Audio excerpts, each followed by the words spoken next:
हार्दिक अभिनंदन करता हूँ। दोस्तों, एक बात कही गई है कि सफल व्यक्ति कुछ अलग काम नहीं करते बल्कि उसी काम को अलग तरीके से करते हैं। तो निश्चित है दोस्तों, यहाँ जितने भी लोग आए हैं, इस पैनल में जितने भी आए हैं, उनके पास सपने हैं, उन सपनों को पूरा करना चाहते हैं और अपने सपनों को पाने के आसान रास्ते, सफल सिद्धांत को फॉलो करना चाहते हैं। यही कारण है कि आज एक ऐसे सेशन में आज आमंत्रित हैं, उपस्थित हैं, अपने व्यस्तम समय को निकाल करके। ये इस बात की प्रूफ है। तो दोस्तों, आज का सेशन कुछ कारण से सवेरे नहीं हो पाया, इसी कारण से आज अभी शुरुआत की जा रही है। जो भी साथी अभी नहीं आ पाए हैं अपने टीम के, बिल्कुल उनको सूचित करके लिंक में आएँ, शुरुआत करेंगे। क्योंकि दोस्तों, सेलिंग में असफलता से सफलता तक कैसे पहुँचा, एक ऐसा सेशन, एक ऐसा सफल सिद्धांत जो हमारे ग्रेट सीनियर के माध्यम से बताया जा रहा है कि हम कैसे अपने सेलिंग के रेशियो को, सेलिंग में सफलता कैसे हासिल करें, कैसे हमारे सफल व्यक्ति जो इन चीज़ों को करके सफल हुए हैं और मुकाम हासिल किए हैं, उन चीज़ों को हम जानना चाहेंगे।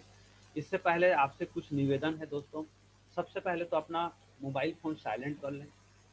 अब बीच में नोटिफिकेशन जो आता रहता है, उसको थोड़े समय के लिए, कम से कम पौन घंटा 1 घंटा के लिए इग्नोर करें। साथ ही साथ दोस्तों, एक ऐसी जगह में रहें जहाँ डाटा का प्रॉब्लम ना हो और टावर ठीक से आए। तो दोस्तों, आज का सेशन बहुत ही बेहतरीन और रोचक और आपके करियर के बहुत पूर्ण साबित होने वाला है। दोस्तों, एक ऐसा सेशन फिर से आपके करियर में जुड़ने वाला है, एक ऐसा सिद्धांत फिर से आप आज पाने वाले हैं जो आपके बिजनेस और करियर के महत्वपूर्ण योगदान निभाती है। तो ज़्यादा समय न लेते हुए आज के सेशन को शुरुआत करने के लिए मैं आमंत्रित करना चाहूँगा हमारे great energetic dynamic personality mister Radheshyam Sahu sir. आज हमें बताने वाले हैं कि सेलिंग के कौन से ऐसे सिद्धांत है जिसको हम फॉलो करके हम अपने सपनों को पा सकते हैं। तो ज़्यादा समय न लेते हुए आज के सेशन की शुरुआत के लिए मैं राधेश्याम साहू सर को स्पॉटलाइट में आने के लिए आमंत्रित करूंगा। तो स्वागत है सर जी आज के सेशन के लिए।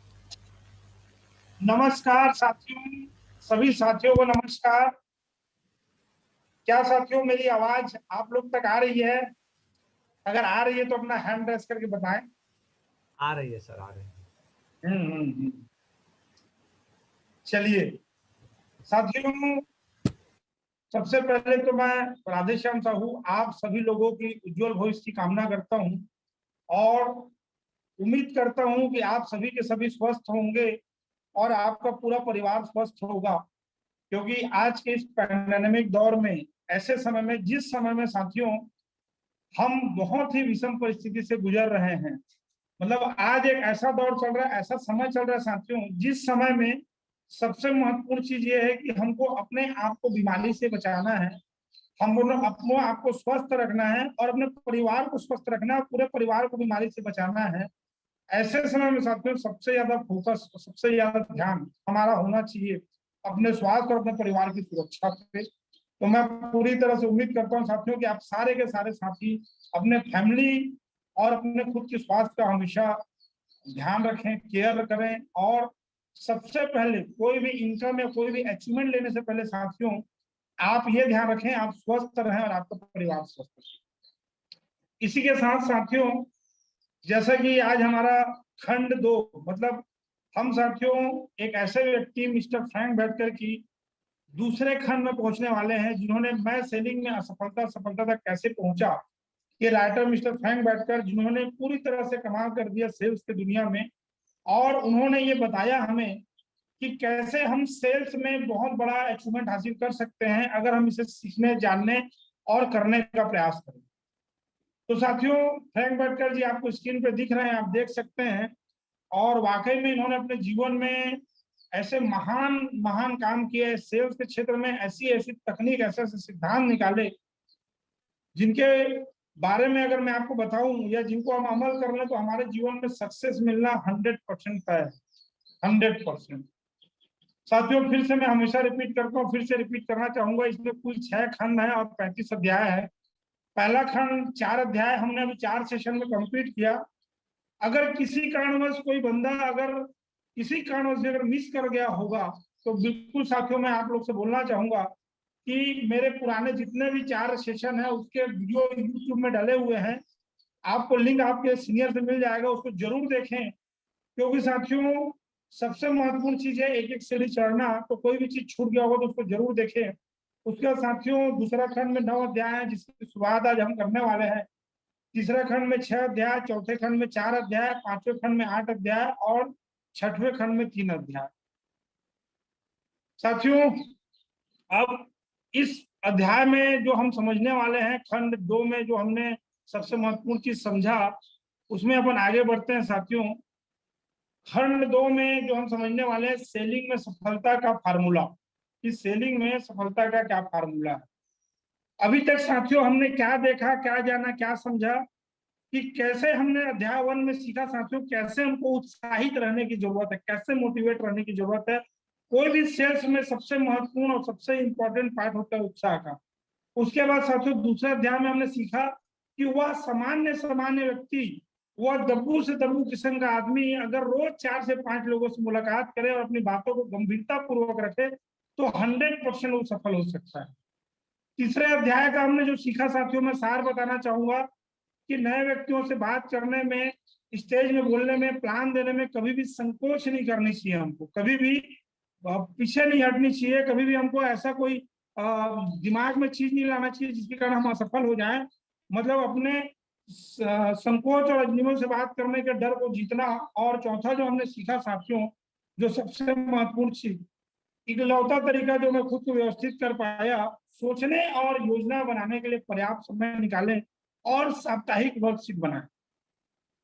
तो साथियों अभी तक तो जो 4 अध्याय हमने अटेंड किए, इन चारों अध्याय का जो सबसे महत्वपूर्ण इंपॉर्टेंट ये था कि इन 4 अध्यायों में ये समझाया गया कि इन विचारों से मुझे असफल लोगों के समूह से बाहर निकाला गया। मतलब इन 4 अध्याय को जो फॉर्मूला को जो अपनाएगा, 4 अध्याय के सेशन को जो अटेंड करके अमल करेगा, इस बात की 100% गारंटी साथियों कि आप सफल और असफल व्यक्तियों के समूह में, आप सफल व्यक्तियों के लाइन पे खड़े रहेंगे और असफल व्यक्तियों से आप दूर हो जाएंगे। लेकिन साथियों आज जो हम खंड 2 में प्रवेश करने जा रहे हैं, इस खंड 2 में जो 9 अध्याय, इस 9 अध्याय में हम सीखने वाले हैं कि कैसे साथियों सेलिंग में हम सफलता का फार्मूला हासिल कर सकते हैं। और आज हम अध्याय 5 के बारे में बात करेंगे, किस तरह मैंने सेल्समैनशिप का सबसे महत्वपूर्ण, सबसे इंपॉर्टेंट रहस्य सीखा। साथियों समझते हैं आगे।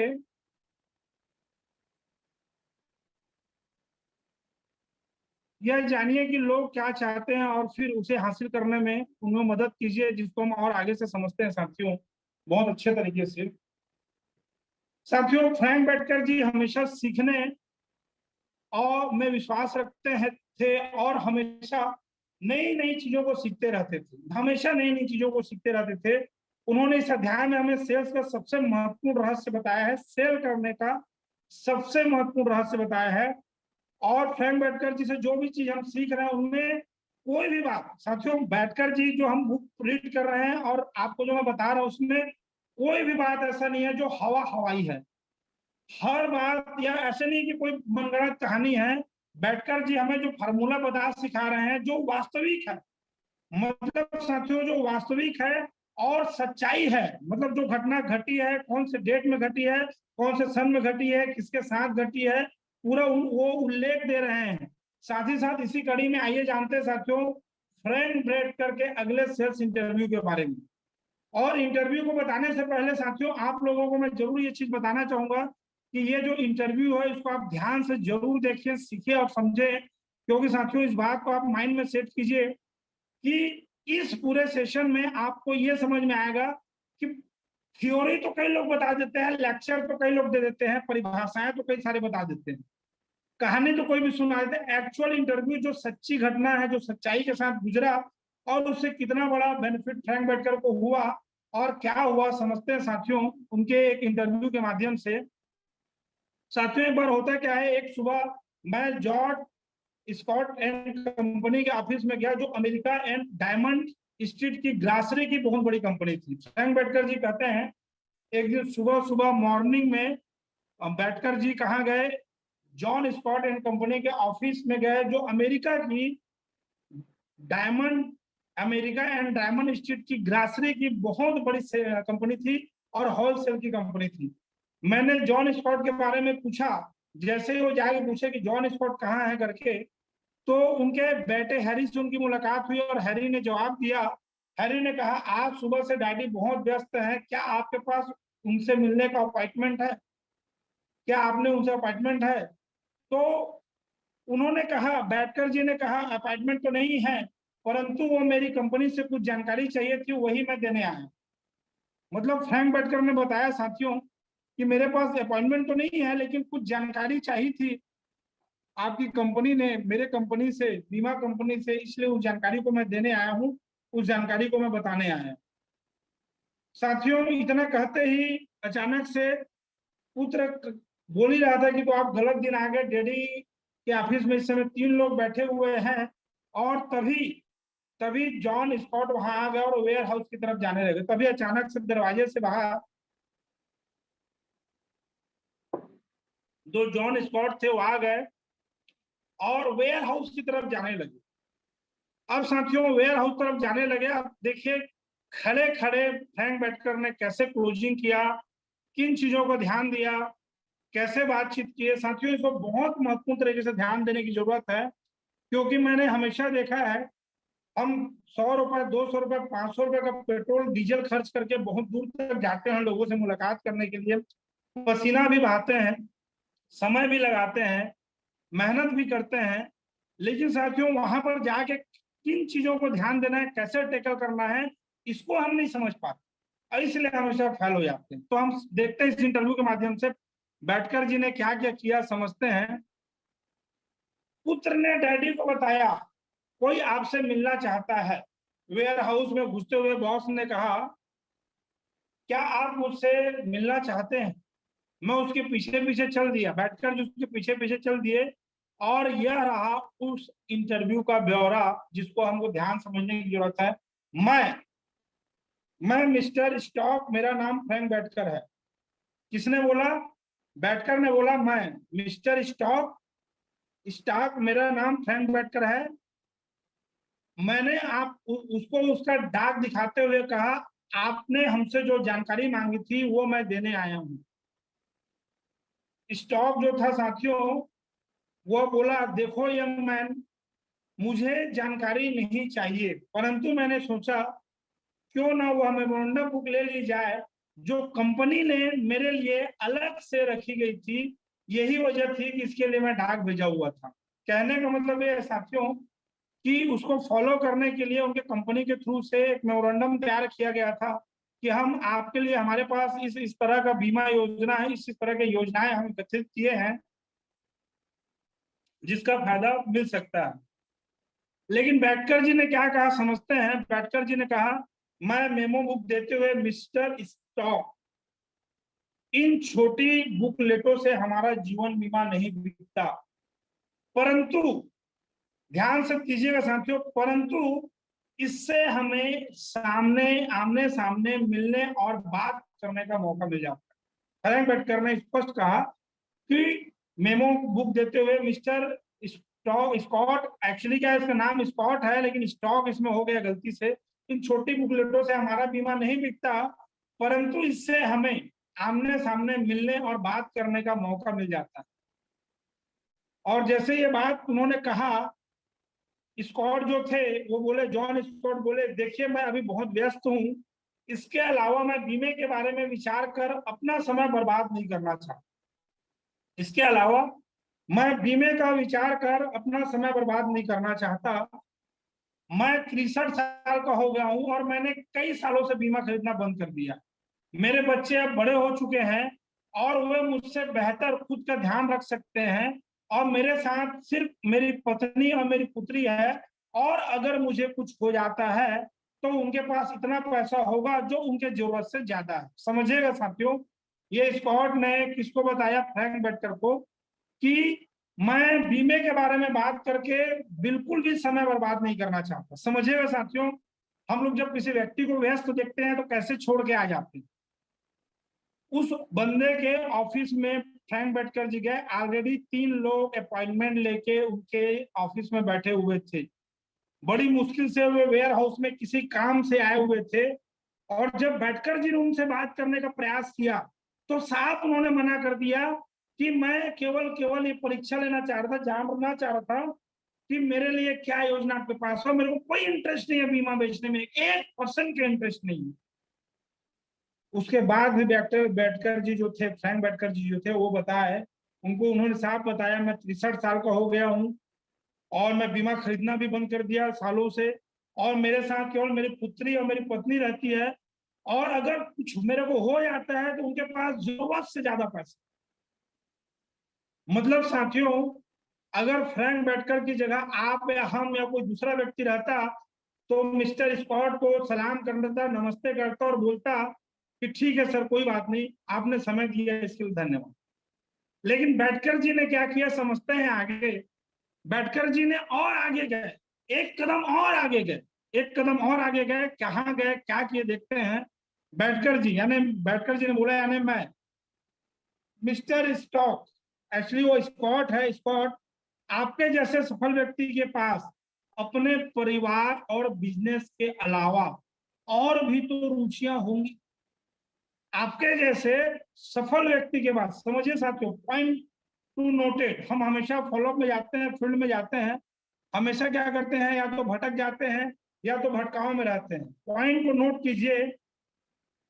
बैठकर ने मना कर दिया, बीमा लेना बंद कर दिया है, उसका पर्याप्त पैसा है, बहुत धन दौलत है, उसके अलावा उसके पास समय नहीं है, उस दिन बहुत बिजी शेड्यूल में था। ऑलरेडी 3 व्यक्ति ऐसे थे जो उनके ऑफिस में बैठे हुए थे। उसके बाद भी बैठकर जी ने अपना काम चालू किया और काम चालू करते हुए बोला एकदम स्पष्ट। लेकिन उसके बाद बैठकर जी ने बोला, मिस्टर स्कॉट, आपका जैसे सफल व्यक्ति के पास अपने परिवार और बिजनेस के अलावा और भी कई रुचियां होगी, शायद कोई अस्पताल, कोई धार्मिक कार्य, किसी अच्छे महत्वपूर्ण या लक्ष्य से जुड़ा हुआ कोई मिशनरी या कोई चैरिटेबल काम। मतलब वाय खोजने का प्रयास किया उन्होंने। क्या आपने सोचा है कि आपके मौत के बाद एक अच्छा काम बंद नहीं हो जाएगा, या उन्हें गहरा धक्का नहीं लगेगा? और यकीन मानिए साथियों, जैसे ही बैठकर ने अपनी ये बात रखा, जैसे ही बैठकर ने अपनी ये बात रखा, किसके सामने? मिस्टर स्कॉट के सामने, जो अमेरिकन कंपनी का, ग्रोसरी का बहुत बड़ा होलसेलर कंपनी का मालिक था। और जब ये बात रखा कि आपके कंपनी और आपके परिवार के अलावा और भी कई सारी आपके सामने रुचियां होगी, जिम्मेदारियां होंगी, कोई अस्पताल, कोई धार्मिक कार्य, कोई अच्छे महत्वपूर्ण लक्ष्य, कोई मिशनरी या कोई चैरिटेबल, ऐसा कुछ तो होगा। और उन्होंने ये भी बोला कि क्या आपके मौत के बाद उनको सहयोग बंद नहीं हो जाएगा, एक अच्छा काम बंद नहीं हो जाएगा, या क्या उन्हें गहरा धक्का नहीं लगेगा? और साथियों, उसने मेरे सवाल का जवाब नहीं दिया, बैठकर जी के सवाल का जवाब नहीं दिया, परंतु उनके चेहरे में ऐसे भाव आ गए, परंतु उनके चेहरे में ऐसे भाव आ गए, भाव को देखकर मैं समझ गया कि तीर जो है निशाने पे लग चुका, और वह मेरे विस्तार से कहने का इंतजार कर रहा था। मतलब बोल तो कुछ नहीं रहे थे स्कॉट जी जो थे, लेकिन फ्रैंक बैठकर जी के डिटेल से कहने का इंतजार कर रहे थे, विस्तार से। समझते हैं। बैठकर जी ने आगे बोला, अगर आप हमारी योजना मान लेते हैं तो आपको इसका फायदा यह मिलेगा कि आपके नहीं रहने के बाद भी आपको उनको आपकी सहायता मिलती रहेगी। अगर आप हमारी योजना मान लेते हैं तो आपको इसका फायदा यह मिलेगा कि आपके नहीं रहने के बाद भी उनको आपसे सहायता मिलती रहेगी। और जो स्कॉट थे, जैसे ही सुने, उन्होंने बताना चालू कर दिया। जैसे ही उनके बारे में बात हुआ, मतलब जैसे बोलते हैं ना, उल्टी करवाना, ध्यान से सुनना, श्रोता बनना। और जैसे ही बताया तो उन्होंने अपना बात चालू कर दिया। मैं 3 विदेशी मिशनरीज को दान देता हूँ, मैं 3 विदेशी मिशनरीज को दान देता हूँ, और मैं हर साल उन कामों में काफी पैसा देता हूँ जो मेरे दिल के बहुत करीब हैं। अब आप बताइए कि आपका क्या मतलब है जब आपने कहा था कि इस प्लान से उन्हें मेरे मरने के बाद भी मेरे समर्थन की गारंटी होगी, और इन सब में कितना खर्च आएगा। समझिए साथियों, मतलब जो बात करना नहीं था, व्यस्त आदमी था, बीमा लेना नहीं चाहता था, बहुत पर्याप्त पैसा था, उस आदमी को मिस्टर बैठकर जी ने बात करते करते यहाँ तक ले आया कि अब वो अपने आप के अपने शौक और अपने और भी रुचियों के बारे में बताने लगा। उन्होंने बताया कि मैं 3 विदेशी मिशनरीज पे क्या करता हूँ, दान देता हूँ, हर साल मैं काफी पैसा लगाता हूँ उन कामों में, और वो मेरे दिल के बहुत करीब है। और आप बताइए आपका क्या मतलब था जब आपने कहा, आपका क्या मतलब था जब आपने कहा कि इस प्लान में उन्हें मेरे मरने के बाद भी समर्थन की गारंटी होगी, और तुरंत उसने पूछ लिया कि यह सब में कितना खर्चा आएगा। जब मैंने उसे खर्च बताया, और यकीन माने साथियों, अगर कोई बड़ी योजना है तो जाहिर सी बात है खर्चे ज्यादा होंगे, तो जब मैं उन्हें खर्च बताया तो वह हैरान हो गए। मतलब जैसे ही खर्चों के बारे में फ्रैंक बैटकर जी ने चर्चा किया, वो हैरान हो गए, परेशान हो गए। और स्कॉट ने बोला नहीं नहीं, इस बारे में मैं सोच भी नहीं सकता। मतलब इतना बड़ा हैवी अमाउंट था कि उन्होंने कहा कि मैं इस बारे में सोच भी नहीं सकता। तब मैंने उनसे इन 3 विदेशी मिशनरीज के बारे में और सवाल पूछे, और वह उनके बारे में खुशी खुशी बताने लगे। समझिए साथियों, पॉइंट टू नोटेड, यहां पर भी आपको पॉइंट नोट करने की जरूरत है। बैठकर जी ने जैसे ही बताया कि आपको इस बीमा में इतने खर्चे लगेंगे, वैसे ही वो हैरान हो गया, परेशान हो गया, और बोला नहीं नहीं, मैं इस बारे में सोच ही नहीं सकता, सोच ही नहीं सकता। तब मैंने, अब उसके बाद बैठकर जी जब इस तरह से अचानक से स्कॉट ने बोला, तो बैठकर जी ने फिर क्या किया, वो जो 3 मिशनरीज थे उनके बारे में और भी कुछ सवाल पूछे और कुछ जानकारी इकट्ठा करना चाहे, और उन्होंने उन्होंने देखा कि वह उनके बारे में खुशी खुशी बताए, मतलब और कुछ बताना चाह रहे, खुशी खुशी, एक्साइटमेंट। मैंने पूछा कि क्या वह कभी इन मिशन में गए हैं।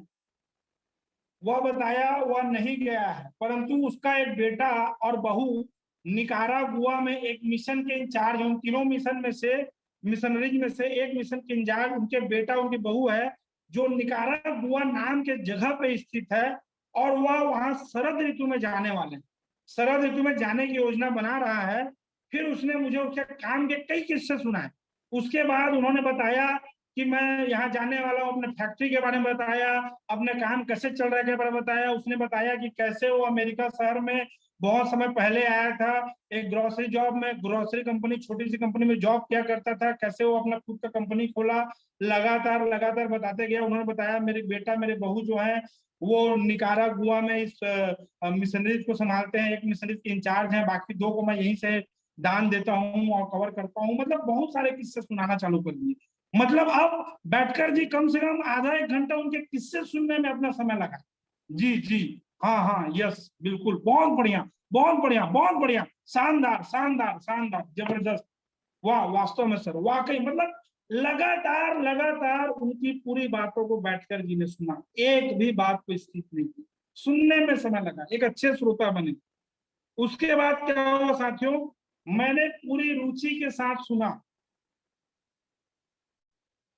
रुचि के साथ, मतलब ठीक है सर, ठीक है, बहुत बढ़िया, शानदार, जबरदस्त, वाकई मजा आएगा सर, आपने तो कमाल कर दिया सर, आप जॉब करते थे, आज आपकी कंपनी है, मजा आ गया वाकई में, वास्तव में सर। सर इसके बाद भी आप 3 मिशनरीज को दान देते हो, मजा आ गया, बेहतरीन। मतलब उनकी बातों को सुनने में पूरी तरह से रुचि दिखाए। और बाद में मैंने पूछा, मिस्टर स्कॉट, जब आप निकारागुआ जाएंगे तो क्या आप खुशी खुशी, जब आप जाएंगे तो क्या आप खुशी खुशी अपने बेटे और उसके परिवार को ये खबर नहीं सुनाना चाहेंगे कि आपने पूरा इंतजाम कर लिया, पूरा इंतजाम कर लिया है, और अगर आपको कुछ हो जाता है तो आपके तो भी उनके पास हर महीने चेक आता रहेगा, ताकि उनका काम बिना किसी बाधा के चलता रहे। और क्या बाकी 2 मिशनरीज को भी आप पत्र लिखना पसंद नहीं करेंगे जिसमें इस तरह का संदेश। मतलब जैसे ही वो अपने किस्त के बारे में सुना, हैरान हो गया, तो बैठकर ने क्या किया, उनके बारे में सवाल पूछना चालू, उनके बातों में रुचि लेना चालू कर दिया, मिशनरीज के बारे में बातें करना चालू कर दिया, और चर्चा सुनी, रुचि लेना चालू कर दिया। और फिर अचानक से उन्होंने क्या बोला, समझे साथियों, पॉइंट नोटेड। जब वो पूरी तरह से उत्साह रोमांच अवस्था में आ गए, कौन कौन कौन, मिस्टर स्कॉट। कौन थे वो? अमेरिका के एक बड़ी ग्रोसरी कंपनी के मालिक थे, जो बहुत व्यस्त थे, जिनके पास 3 लोग बैठे हुए थे सुबह से, जिनके पास बीमा का कोई इंटरेस्ट नहीं था, जो क्या बोलते हैं बहुत पैसा कमा चुके थे, 63 साल के व्यक्ति थे, जिनकी जो वाइफ थी, पुत्री थी, उनके नहीं रहने के बाद भी पर्याप्त उनके लिए पैसा था। उनको जानने का प्रयास किया, उनके अंदर से उनके मन की बात निकाली कि इसके अलावा और क्या रुचि है। उन्होंने बताया, मैं 2 मिशनरीज में इन्वेस्ट करता हूँ, दान करता हूँ और उनको आगे बढ़ाना चाहता हूँ। उसका उन्होंने बताया बीमा के बारे में, वो हैरान हो गए। हैरान होने के बाद कई सारे सवाल पूछने लगे और खुशी खुशी उनसे वार्तालाप करने लगे, पैसेंस बना के रखे। और लगातार पैसेंस बना के रखने के बाद, कवर करने के बाद पूरी रुचि दिखाया और अचानक से अपना बात को रखा कि क्या क्या मिस्टर स्कॉट, जब आप निकारागुआ जाएंगे और अपने बेटे और उनके परिवार से मिलेंगे तो क्या उनको ये गुड न्यूज सुनाना चाहेंगे कि मैंने मेरे नहीं रहने के बावजूद भी इन सारे लोगों के लिए, मिशनरीज के लिए, आप लोगों के लिए एक ऐसी व्यवस्था कर दी है जिससे हर महीना चेक आता रहे। क्या आप नहीं चाहेंगे? साथ ही साथ क्या उन 2 मिशनरीज जो बचे हुए, 3 में से एक तो हो गए, 2 मिशनरीज को आप पत्र लिखना नहीं चाहेंगे जिसमें भी यह संदेश हो कि मेरे नहीं रहने के बाद भी, मेरे नहीं रहने के बाद भी आपको लगातार महीने की चेक आता रहे और मेरा समर्थन आपको मिलता रहे। और साथियों, ये बात जब भी वो करता तो जो स्कॉट था वो एग्रेसिव हो जाता, वो तैयार हो जाता। लेकिन जब भी वो इतनी भारी भरकम किस्तों के बारे में बात करता, फिर स्कॉट क्या बोलता, नहीं नहीं नहीं नहीं नहीं नहीं नहीं, ये किस्त बहुत ज्यादा है, बहुत ज्यादा है, नहीं ये मैं नहीं कर सकता, मैं वहन नहीं कर सकता। जब भी वो किस्तों की बात करता, भारी भरकम किस्तों की बात करता, कौन? स्कॉट। किससे? फ्रैंक बेटकर से। फ्रैंक बेटकर तुरंत मैं उन विदेशी मिशनरीज के बारे में बातें करने लगता। जैसे ही स्कॉट चालू करता है कि नहीं यार सब ठीक है, लेकिन ये किस्त बहुत ज्यादा है, सब ठीक है लेकिन ये किस्त बहुत ज्यादा है। और जैसे ये बात कौन करता? स्कॉट करता। कौन है वो? अमेरिका का बहुत बड़े ग्रोसरी का मालिक है, ग्रोसरी बनाने वाली कंपनी का मालिक है। और जैसे ही किस्त बताता कि ये किस्त बहुत ज्यादा है, वैसे ही फ्रैंक बैठकर क्या करते, तुरंत तुरंत उन 3 विदेशी जिसमें उनका इंटरेस्ट था, मिशनरीज के बारे में बात करने लगता था, सवाल पूछने लगता था कि कैसा है, क्या है, कहाँ है, क्या प्रोग्रेस है, और किसके बारे में? जिसको वो दान देता था। आखिरकार साथियों, उसने मुझसे बीमा खरीद लिया, क्योंकि लगातार लगातार पॉइंट पे टिके रहे फ्रैंक बैटकर जी, और उन्होंने सही बटन खोज लिया। सही बटन खोजने के बाद सही बटन पे टिके रहे और उसने उस दिन $8,672 का चेक दिया। किसने? मिस्टर स्कॉट ने। किसको? फ्रैंक बैटकर को। ताकि याद रखे साथियों, जो दूर दूर तक बीमा के बारे में सोचना नहीं चाहता था, करना नहीं चाहता, सिर्फ पर्याप्त पैसे थे अपने फैमिली, अपने परिवार के लिए, वह तुरंत $8,672 का चेक दिया ताकि वह योजना उसी दिन से लागू किया जा सके। मतलब स्कॉट के दिमाग में बैठकर ने इस तरह से उन चीजों को रखा, इस तरह से उनको एग्रेसिव किया, इस तरह से मोमेंटम बनाया कि साथियों सही बटन खोजा और सही बटन को लगातार प्रेस करते रहे, दबाते रहे। इसका परिणाम ये हुआ कि ऐसा बीमा मिला 8,672 का, और उसको उसी दिन चेक मिला ताकि वह योजना उसी दिन चालू किया जा सके।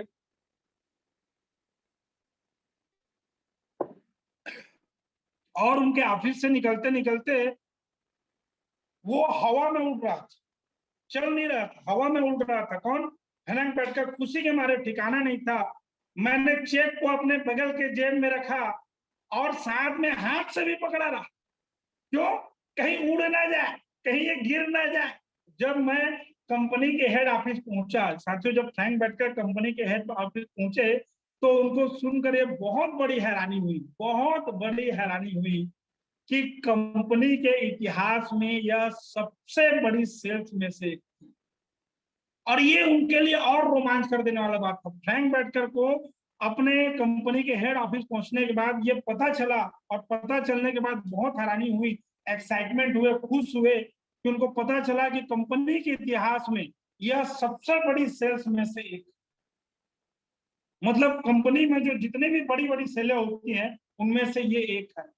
मतलब फ्रैंक बैटकर के खुशी का ठिकाना नहीं रहा साथियों। और फ्रैंक बैटकर जी कहते हैं मैं उस रात खा नहीं पाया। फ्रैंक बैटकर जी कहते हैं मैं उस रात खा नहीं पाया, मैं उस रात सो नहीं पाया और मैं सुबह तक जागता रहा। यह 13 अगस्त 1920 की बात है। मैंने शुरू से कहा था साथियों आप लोगों को कि जितनी भी चीजें मैं बता रहा हूँ कोई मनगढ़ंत कहानी नहीं है, कोई हवा हवाई बात नहीं है। डेट के साथ, जगह के साथ, उम्र के साथ, सन के साथ आपको बता रहा हूं मैं। यह 13 अगस्त 1920 की बात है। मैं इस तारीख को कभी नहीं भूल पाऊंगा। यह मेरे लिए सबसे खुशी का दिन था। किसके लिए? फ्रैंक बैटकर के लिए। सोचिए साथियों किस तरह से फ्रैंक बैटकर सुबह सुबह गया कॉल करने के लिए, मुलाकात करने के लिए, और क्या क्या घटनाएं उनके साथ घटी। मिलने के लिए समय नहीं था, व्यस्त थे, 3 लोग बैठे हुए थे। फिर वो बीमा के बारे में इंटरेस्टेड नहीं था, कई सालों से बंद कर दिया था, पर्याप्त पैसा था, बिल्कुल कोई इंटरेस्ट नहीं था। इंटरेस्ट जगाया, इंटरेस्ट जगाने के बाद सही बटन खोजा, सही बटन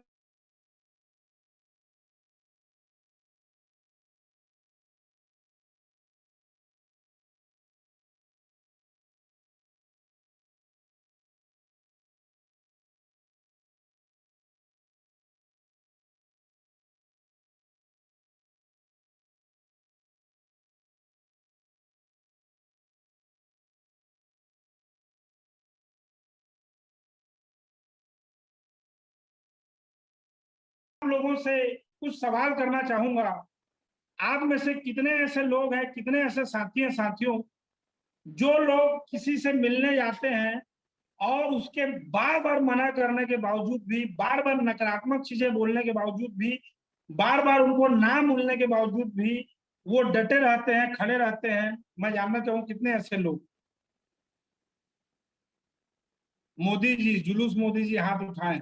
चलिए बहुत बढ़िया। मोदी जी बोलने से लोगों को प्रधानमंत्री याद आ जाता है ना।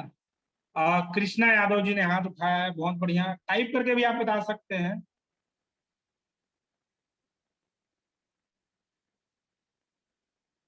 और और कृष्णा जी ने हाथ उठाया है, बहुत बढ़िया, शानदार। हम्म। और मैं देख पा रहा हूँ। एश कुमार जायसवाल जी ने भी हाथ उठाया है। दुबे जी ने भी हाथ उठाया है, गुप्ता जी ने भी, रजनीश गुप्ता जी, रानू कश्यप जी ने, बहुत बढ़िया। कुछ लोग इस काम को करते हैं, लेकिन साथियों कैसे सही बटन खोजें और कैसे सही बटन दबाएं, क्योंकि साथियों याद रखिए जब आप सेल करने जाते हैं तो बहुत चीजें करने के बजाय आप अगर सही बटन खोजने में अपना ध्यान लगाएं और सही बटन दबाने में अपना ध्यान लगाएं तो 100% 10 में 10 सेल आप निकाल सकते हैं। कैसे उन्होंने सही बटन खोजा और कैसे दबाया, इसको आगे समझते हैं।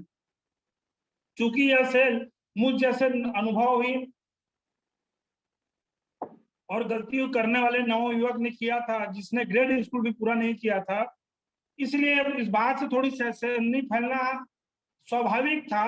कुछ सप्ताह बाद मुझे आमंत्रित किया गया कि मैं इसके बारे में बताऊं। इस सेल की कहानी बॉस्टन में नेशनल सेल्स कन्वेंशन में सुनाऊं। और जब उनको बुलाया गया और जब उन्होंने सम्मेलन में अपने कहानी सुनाने के बाद, जब वो अपने सेल्स कन्वेंशन में बॉस्टन में अपनी कहानी को सुनाया, सुनाने के बाद देश के मशहूर सेल्समैन, ध्यान रखिएगा, क्लेटन एम हंसिकर, मशहूर सेल्समैन क्लेटन एम हंसिकर, जो मुझसे उम्र में 2 गुने होंगे, मेरे पास आकर मुझे बधाई दी। किसके पास? मेरे पास आके मुझे बधाई दी, फ्रैंक बैटकर जाकर मुझे बधाई दी। फिर उन्होंने मुझसे कहा, एक ऐसी बात कही जिसे सुनने के बाद कुछ समय बाद मैंने ही यह भी जान लिया, मैंने जान ही लिया कि यह लोगों के साथ व्यवहार करने का सबसे गहरा रहस्य। क्या कहा सुनते हैं। उन्होंने कहा, मुझे लगता है शायद अब भी आप यह नहीं समझे होंगे कि आप उस सेल में क्यों सफल हुए। किन्होंने कहा साथियों? हंसिकर जी ने, मिस्टर हंसिकर जी ने, जो उम्र में फ्रैंक बैटकर से 2 गुने थे और अमेरिका देश के मशहूर सेल्समैन थे। उन्होंने कहा, मुझे लगता है शायद आप अब भी नहीं समझोगे कि आप उस सेल्स निकालने में सफल क्यों हुए।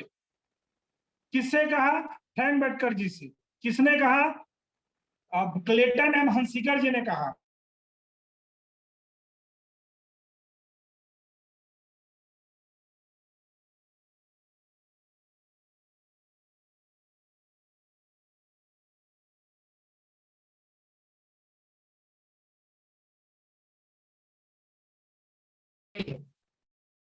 मैंने पूछा उनके कहने का क्या मतलब है, तब उन्होंने एक ऐसी महत्वपूर्ण सच्चाई को उजागर किया जो सेलिंग की मूलभूत सच्चाई है। उन्होंने कहा, सेल्समैनशिप का सबसे महत्वपूर्ण रहस्य यह पता लगाना है, सेल्समैनशिप का सबसे महत्वपूर्ण रहस्य यह पता लगाना है कि सामने वाला आदमी क्या चाहता है। सेल्समैनशिप का सबसे महत्वपूर्ण रहस्य यह पता लगाना है कि सामने वाला आदमी क्या चाहता है, फिर उस चीज को हासिल करने में उस आदमी की मदद करने का सबसे अच्छा तरीका ढूंढना है। फिर उस चीज को हासिल करने में उस आदमी की मदद करने का सबसे अच्छा तरीका ढूंढना है। स्कॉट नाम के इस आदमी से इंटरव्यू के पहले ही मिनट आपने अंधेरे में एक तीर चलाया। किसने बोला?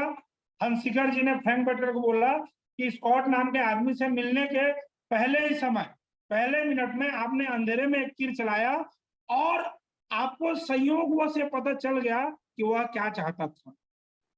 मतलब किसको पता चल गया? फ्रैंक बेटकर को। ये कौन बता रहा है? हंसिकर जी फ्रैंक बेटकर को बता रहे हैं, संयोगवश आपने जो अंधेरे में तीर चलाया, आपको पता चल गया कि फ्रैंक बेटकर, जॉन स्कॉट चाहता क्या है। फिर आपने उसे बता दिया कि उसकी इच्छा कैसे पूरी हो सकती है। आप उसकी इच्छा के बारे में बात करते रहे, इसके बारे में सवाल पूछते रहे, आपने उसे उस इच्छित वस्तु के विषय से इधर उधर भटकने नहीं दिया। आप उस इच्छित वस्तु से विषय से इधर उधर भटकने नहीं दिया। अगर आप इसी एक नियम को हमेशा याद रखेंगे, अगर आप इसी एक नियम को हमेशा याद रखेंगे मिस्टर फ्रैंक बेटकर जी, तो आपके लिए सेलिंग आसान हो जाए।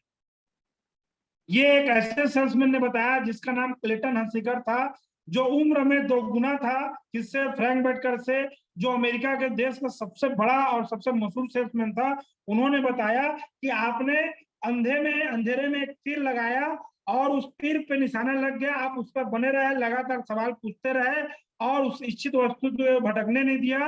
और अगर इसी एक नियम को अगर आप पालन करेंगे तो आपके लिए सेलिंग आसान हो जाएगी। कहने का मतलब ये साथियों, हम भी जब किसी के पास जाते हैं तो हमको लोगों की कमजोरी ढूंढना होता है कि क्यों आपके बिजनेस को करें, वाई।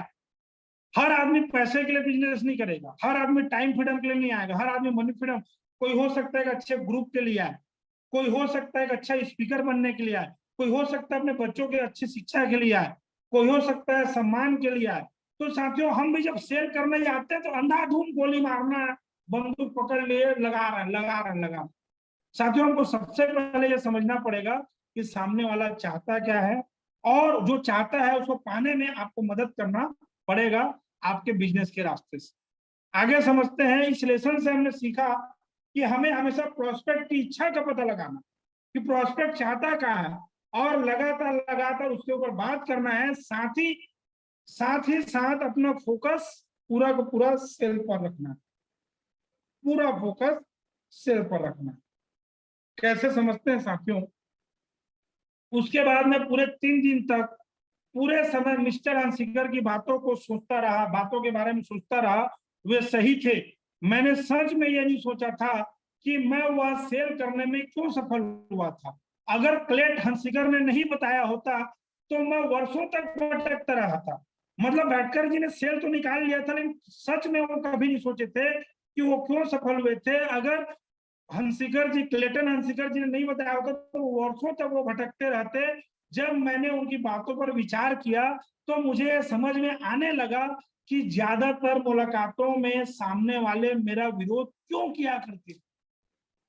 जब उनकी बातों को जब वो सोचने लगे तो उनको समझ में आने लगा कि ज्यादातर मुलाकातों में, ज्यादातर मीटिंग्स में अधिकतर लोग उनका विरोध क्यों क्या करते थे, मैंने महसूस किया, मैं ग्राहक से सीधा हमला बोल देता था, मैं ग्राहक पर सीधा हमला बोल देता था और सीधे खरीदने की बात करता, सीधा हमला बोल देता था, सीधे खरीदने की बात करता था।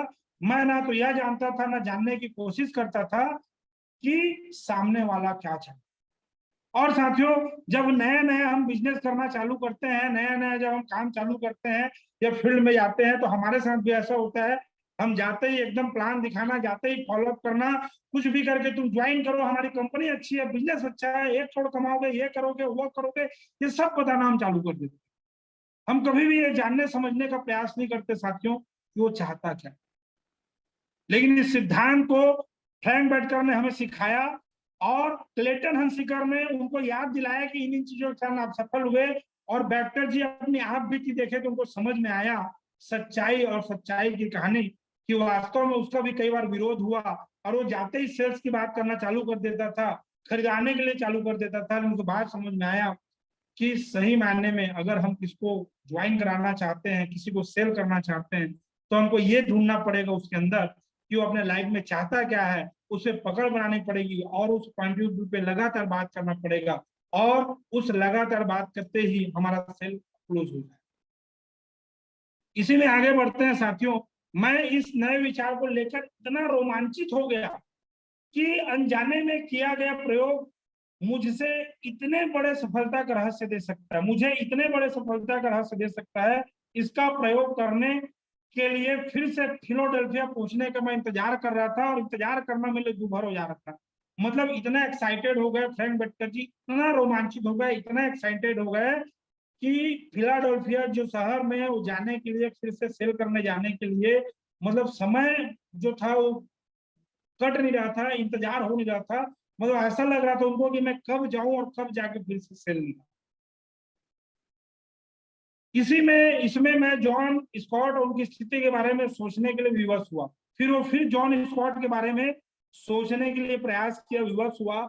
अचानक से मेरे मन में ये बात विचार आया कि उनके पास एक और काम है जो उसे करना है, उनके पास एक और काम है जो उसे करना है, अपने बिजनेस की भविष्य की योजना बनाना। और उन्होंने मुझे विस्तार से बताया था कि किस तरह इस उम्र में मैं आयरलैंड आया, किस उम्र में मैं आयरलैंड से अमेरिका आया था, किस तरह वह ग्रोसरी के स्टोर में काम करता था, किस तरह अपना बिजनेस शुरू किया था, और कैसे होलसेल ग्रोसरी बिजनेस का विस्तार किया। और जाहिर था कि उसके मन में अपने बिजनेस के प्रति भावनात्मक प्रेम था। निश्चित रूप से वह चाहता था कि वो उसके गुजर जाने के बाद भी उसका बिजनेस चलता रहे, उसका एम्पायर खड़ा रहे, निश्चित रूप से वह चाहता था। यह बात जब उनके फायदे के बारे में, किसके फायदे के बारे में, जॉन स्कॉट के फायदे के बारे में जब वो सोचा, कौन, बैठकर, तुमको याद आया कि कैसे बैठकर जो जॉन स्कॉट थे अपने कंपनी से कितना प्रेम करते हैं, भावनात्मक प्रेम है। और वो ये भी चाहते थे कि उनके नहीं रहने के बाद भी कंपनी लगातार चलती रहे, और वो ये भी चाहते थे उनको फाइनेंशियली कोई प्रॉब्लम ना पड़े कंपनी की तरफ से, और वो ये भी चाहते थे कि उनकी कंपनी उनके नाम को हमेशा आगे बढ़े। तो जब ये बात उनको याद आया, तो फिर वो इस कार्ड की मदद करते हुए एक ऐसी योजना बनाए जिसमें उनके ना रहने के बाद भी बिजनेस के कई प्रकार के फायदे उनको मिले और लगातार फायदे होते रहे। फिर मिस्टर स्कॉट ने कहा, मैं अब दिल की सबसे करीबी दो चीजों की योजना बना ली है। मैंने अब दिल की सबसे करीबी दो चीजों की योजना बना ली है। पहला मेरा बिजनेस, और दूसरा वे विदेशी मिशनरीज जिन्हें मैंने स्थापित किया था। मैंने बिजनेस से जुड़े इन प्रमुख लोगों का जो बीमा किया, मैंने बिजनेस से जुड़े इन प्रमुख लोगों का जो बीमा किया, और मिस्टर स्कॉट का, और मैंने बिजनेस से जुड़े इन प्रमुख लोगों का और मिस्टर स्कॉट का और अधिक बीमा शामिल था। उसने मुझे एक दिन में इतना धन दिया, उसने मुझे एक दिन में इतना धन दिया जो मुझे इससे पहले 1 साल में बीमा बेचने के बाद नहीं मिला। मतलब जैसे ही उन्होंने फिर से सोचने का प्रयास किया कि कैसे जॉन स्कॉट अपने विदेशी मिशनरीज के अलावा अपने बिजनेस, अपनी कंपनी को भी नहीं रहने के बाद ऑपरेट करना चाहता है, तो उन्होंने बीमा की कुछ योजनाओं के साथ उनके और उनके मुख्य प्रबंधकों का बीमा करने के लिए गए। उस योजना को बता के उनको जब उन्होंने बीमा का सेल क्लोज कंप्लीट किया तो उनको एहसास हुआ, मालूम हुआ कि एक दिन में उन्होंने इतना धन कमा लिया, एक दिन में इतना धन कमा लिया जितना वो पिछले 1 साल में नहीं कमा। कहने का मतलब ये साथियों, मैं आपको फ्रैंक बैटकर जी की तरफ से ये समझाने का प्रयास कर रहा हूं कि आप इस बात को बहुत अच्छे से समझें कि किसी भी व्यक्ति को ज्वाइन कराने के लिए, सेल करने के लिए सबसे पहले ये जानना जरूरी है कि वह क्या चाहता है। सही बटन खोजना और सही बटन दबाना मतलब उसको वो चाहने में या उसको हासिल करने में आप उनकी कितनी मदद कर सकते। उस रात फ्रैंक बैटकर जी कहते हैं, उस रात मुझे पूरी तरह से क्लेट हंसिकर के दिए गए सबक का महत्व समझ में आया। इसके पहले मैं अक्सर यह सोचता था, इससे पहले फ्रैंक बैटकर जी ने बताया, अक्सर पहले मैं ये सोचता था कि सेलिंग महज अपने लिए रोजी रोटी कमाने का साधन है। इससे पहले हंसिकर, क्लेटन हंसिकर से मिलने के पहले हमेशा फ्रैंक बैटकर ये सोच के मार्केट में जाया करते थे कि सेल करना, बेचने का प्रोफेशन महज रोजी रोटी कमाने का साधन है। पहले मुझे लोगों से मिलने से डर लगता था, मिलने जाने से डर लगता था, लेकिन मैं अब संकल्प कर लिया था कि मैं अपने बचे हुए सेलिंग कैरियर को इस सिद्धांत के प्रति समर्पित कर दूंगा। किसके प्रति? इस सिद्धांत के प्रति समर्पित कर दूंगा। और यह जानिए कि लोग क्या चाहते हैं और फिर साथियों उन्हें हासिल करने में लोगों की मदद कीजिए। किस सिद्धांत समझिए साथियों, इसको आप माइंड में सेट कर लीजिए। आप फील्ड में जाते हैं, कलेक्शन के लिए जाते हैं, डीडी के लिए जाते हैं, किसी भी चीज के लिए जाते हैं, जब भी आप लोगों के पास जाते हैं तो सबसे पहले आप माइंड में सेट कीजिए, जब भी आप लोगों के पास पहुंचते हैं तो आपको इस चीज को दिमाग में सेट करना पड़ेगा कि यह जानना पड़ेगा कि वो आपसे चाहते क्या, आपके बिजनेस से क्या चाहते और उसको कैसे हासिल कर सकते हैं, इसमें आपको उनकी मदद करनी। यह जानिए कि लोग क्या चाहते हैं और फिर उसे हासिल करने में लोगों की मदद कीजिए। मैं आपको बता नहीं सकता कि इस वजह से मुझ में कितने नए तरह का साहस और उत्साह आया। यह सेल तकनीक से अधिक था, यह सेल तकनीक से अधिक था जिसके हिसाब से यह एक ऐसी फिलोसॉफी थी, यह सेल तकनीक से अधिक था और एक ऐसी फिलोसॉफी थी जिसके हिसाब से जिया जा सकता था, जिसके हिसाब से जिंदगी जिया जा सकता था। यह सेल की जो टेक्निक होती है उससे अधिक था और ये लाइफ की एक ऐसी फिलोसॉफी थी जिसके हिसाब से जिंदगी को जिया जा सकता। तो साथियों, जो फ्रैंक बैटकर ने बताया अपने इस इंटरव्यू के बारे में, जो मैं आपके सामने रखा साथियों, जिसको हंसिकर, क्लेटन हंसिकर जी ने फ्रैंक बैटकर को रिमाइंडर भी किया, उसकी इतनी बड़ी सेल निकली, फिर वो दोबारा जाकर फिर एक सेल निकाला उनके कई प्रबंधकों का।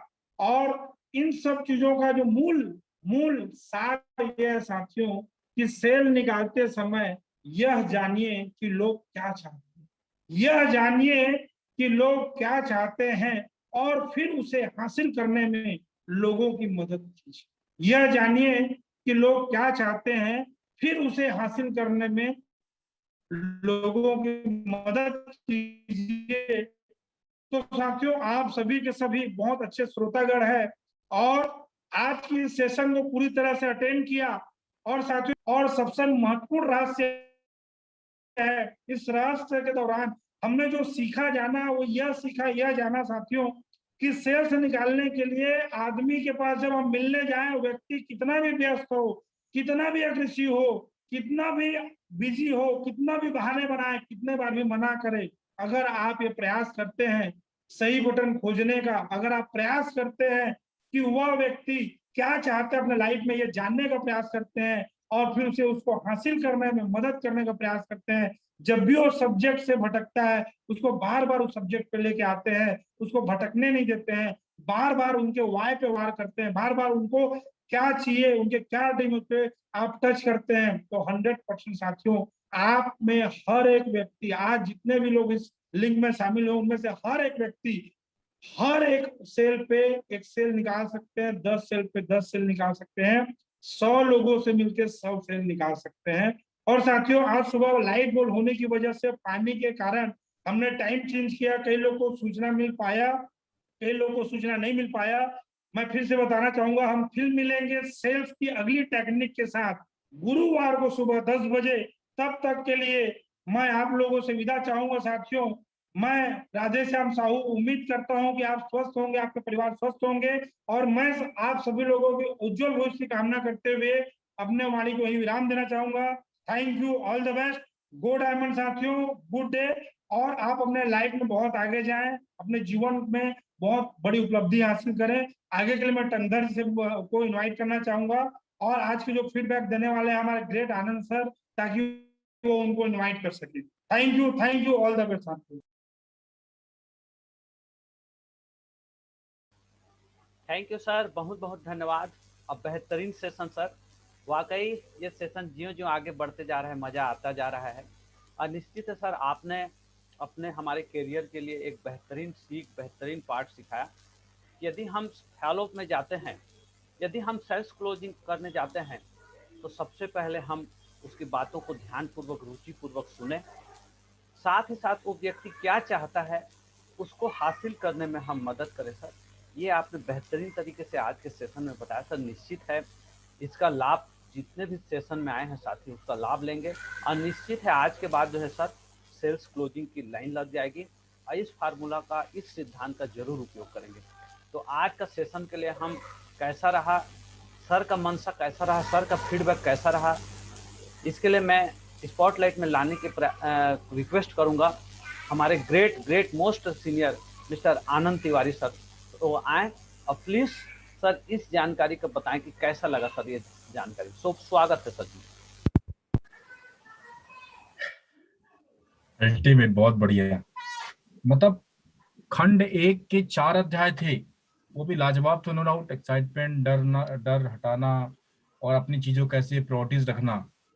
बट जो हम लोग का यूज का था, जो हम तलाश कर रहे थे कि सब तो ठीक है सर, वो तो कर लेंगे, ये बता नोट किस में आएंगे, क्योंकि सेल निकालना है। तो जो तलाश कर रहे थे वो एक्चुअली चीज अब जाके मिली है कि डीटी कन्वर्शन कैसे हो, हम खुश रह लेंगे, डर भगा लेंगे, चिपरोटी भी कर लेंगे। नहीं सर, वो तो एक पार्ट है। बट आप सीधी बातें करो, पैसे कैसे आने वाले हैं।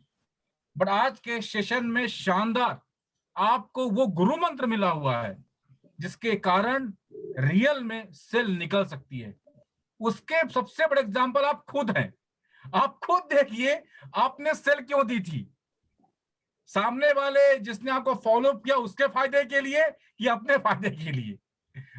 और आपका अपना फायदा तब एहसास हुआ होगा जब अगले बार ने आपके फायदे के बारे में बात की होगी। Be practical, be practical. जब कभी आपको फॉलो में दिक्कत जाए तो ये बात आपको समझनी पड़ेगी कि मैंने सेल क्यों दी थी, मैंने कन्वर्शन क्यों किया था, क्या सामने वाले ने किया था मेरे साथ में, मेरे जो एसोसिएट है, जो सीनियर है, उनने क्या किया था मेरे साथ में। याद आया, उनने सिर्फ आपकी जरूरत को पकड़ लिया था, या हेल्थ हो या वेल्थ हो, नहीं पता आपकी रिक्वायरमेंट क्या थी। और जैसे आपकी रिक्वायरमेंट ने पकड़ा, सही बटन दबाया, और फिर उसी बटन को दबाए हुए आपके समस्या का समाधान बताते गए, बताते गए, बताते गए, बताते गए।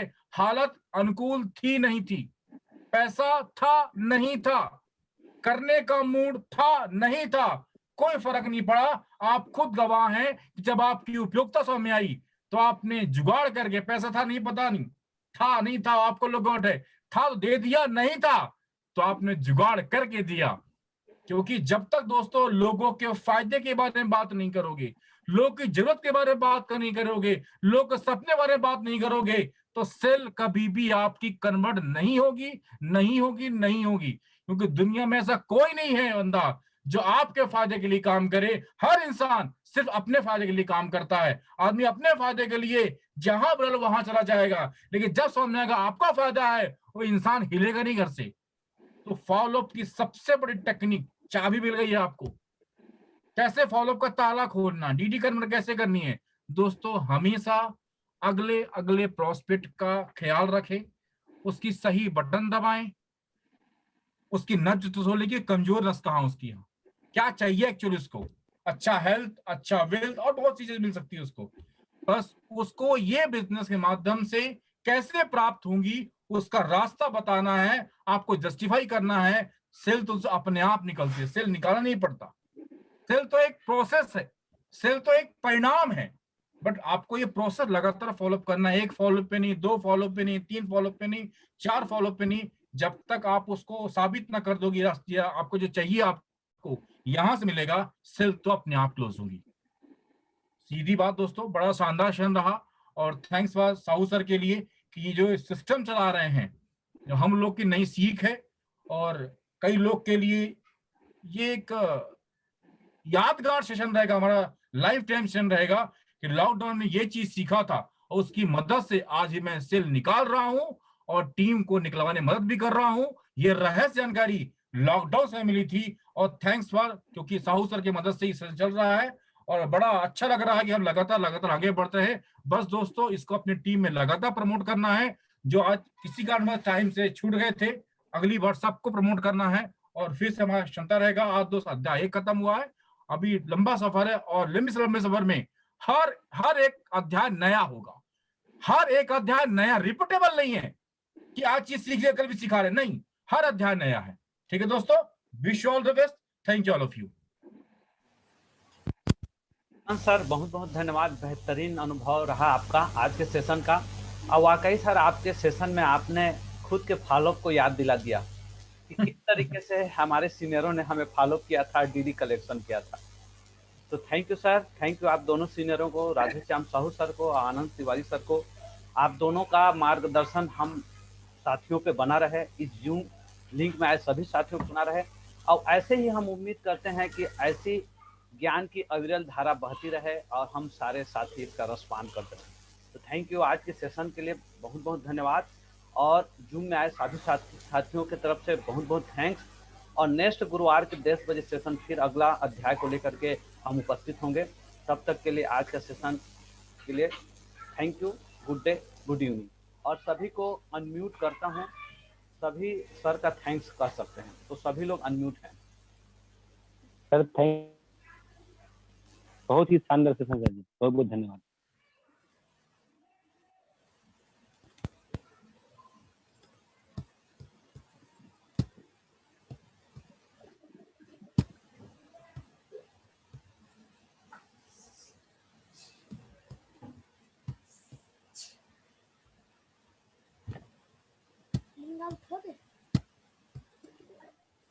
सभी का माइक अनम्यूट हो चुका है। थैंक यू सर, बहुत बहुत धन्यवाद सर इस बेहतरीन लाइफ चेंजिंग सेशन के लिए sir. Thank you sir, thank you sir, thank you sir so much sir, जबरदस्त सेशन सर। बहुत बहुत धन्यवाद सर। धन्यवाद सर, थैंक यू।